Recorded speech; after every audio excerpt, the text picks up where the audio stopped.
अस्सलाम वालेकुम। बा शहीद नसरुल्लाह जी अम्मा गलाया पई मीरपुर माथे ने को रवाना थिया से जो सिंध जो बच्चा मां साण हुजन आया हूं बेनज़ीर मोहतरमा ते ज़ियारत जे करण जे कारण असां जो दिल में बाहियूं हन।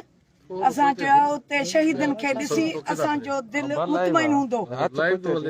आया हूं दरवाजे भरसां वेही वेही सॼो ॾींहुं असां खे ज़ियारत करण उन्हनि न छॾियो आहे।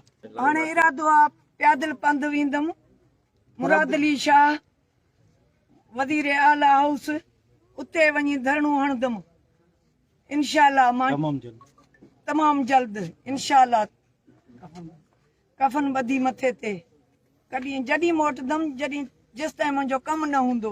उन्हनि ॿ नंबरी करे मूंखे दिलासो ॾेई ईअं मोटाए छॾियो अथनि। अॼु ताईं महीनो पूरो थियो आहे, अॼु ताईं मूंखे वर्दी कोन मिलियो। शर्म अचणु खपे पीपी क़यादत ते मोहम्मद याकूब गिरानी शहीद नसरुल्लाह जो भाउ। शर्म अचणु खपे पीपी क़यादत ते चेयरमैन ते बिलावल भुट्टो मज़ार कमेटी ते बिलावल ज़रदारी ते भुट्टो कोन्हे अची कब्ज़ो कयूं। जीअं शहीद ते कब्ज़ो कयूं वाड़ियूं बीठा आहिनि ईअं ई भुट्टे जे नाले ते मतिलबु कब्ज़ो कयूं बीठा आहिनि। ज़रदारी आहिनि, ज़रदारी माफ़िया आहिनि। असां आया आहियूं पूरे सिंध जा दोस्त भाउ बच्चा गॾु असां ज़ियारत करण आयासीं, दाह खणी आयासीं शहीदनि वटि। असांखे शहीदनि वटि न छॾियऊं ताला ॾेई छॾियऊं। ॼाण त असां इंडिया जा कोई दहशतगर्द हुयासीं। 100 मोबाइल पुलिस, इहे मोबाइल 100 में 20 मोबाइल वञनि आईएमएन ख़ालिद लुंड वटि। अॼु अब्दुल्ला बरकत गिरफ़्तार हुजनि। शर्म इंशाअल्लाह न अमा हेडा न करे हाणे तो दां दे शहीदन दां दे लांटाणो वियो आ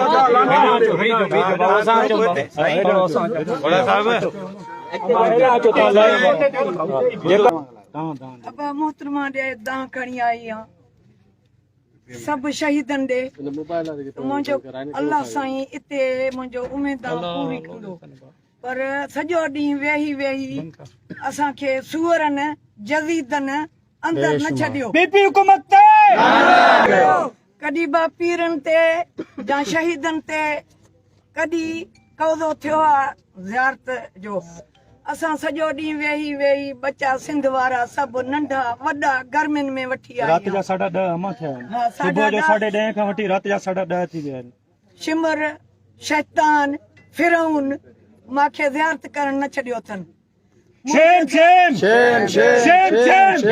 मज़ार कमेटी